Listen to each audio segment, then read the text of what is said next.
Mabuhay Pilipinas! Maligayang pagbabalik dito sa aking channel, pero kung bago ka lang, pasuyo ng like and subscribe. Salamat agad. Ngayong hapon at gabi ng Sabado, October 19, 2024, kabayan, update lamang po tayo sa ating panahon. Kabayan, tatlong low pressure area na po o sama ng panahon ngayon ang patuloy na binabantayan sa loob at labas ng Philippine Area of Responsibility. Sa katunayan, kabayan, itong LPA number 1 ay pumasok na po sa PAR kaninang umaga. At ito naman pong LPA number 2 na nasa bahagi ng Guam at ang panibagong LPA number 3 ay nabuo rin po, kabayan. So inaasahan na mag-merge o magsasanib pwersa po ang LPA 1 at LPA 3.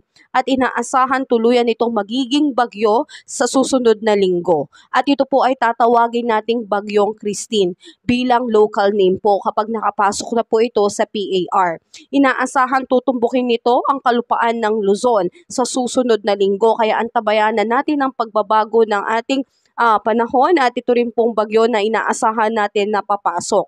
So possible, kabayan, na itong Bagyong Christine, pinagsanib na LPA 1 at LPA 3 ay posibleng sundan ng LPA 2 na magiging panibagong bagyo na tatawagin nating Bagyong Leon.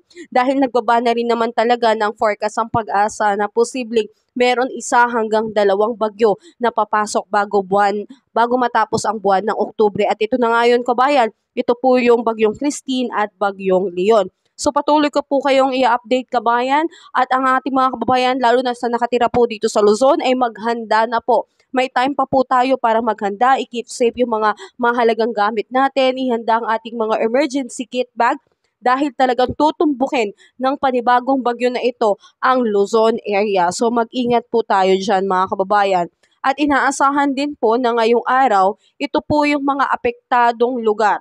Iisa-isahin ko po sa inyo, kabayan. Sa ngayon, ITZC pa lang po ang siyang nakakaapekto at nagdudulot po ng pag-ulan dito po sa may Southern Mindanao. Kaya asahan dito sa may Zamboanga Peninsula, Soc-Sargent, Barm, Davao Occidental at Palawan, maulap na kalangitan na may kalat-kalat na pag-uulan po ang asahan, ITCC po, at posible pong magdulot ito ng mga flash floods and landslide po. Apektado naman po ng easterlies ang Cagayan Valley at Aurora, kaya asahan ng bahagyang maulap hanggang sa maulap na papawirin na may manakanakang pag-ulan, kulog at kidlat. Posible pa rin po ang pagkakaroon ng mga flash floods and landslide. At dito po sa atin ngayon sa Metro Manila and the rest of our country, nakakaranas po ng biglang buhos ng ulan.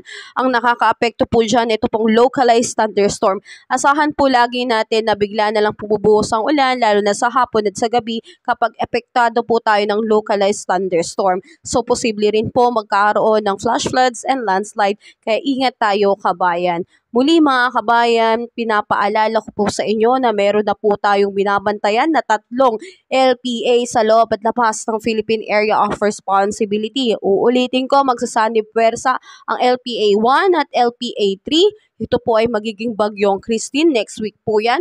At itong LPA 2, i-observe natin kasi pagpapasok nito ito sa PAR at maging ganap na bagyo, ito po ay tatawagin natin Bagyong Leon.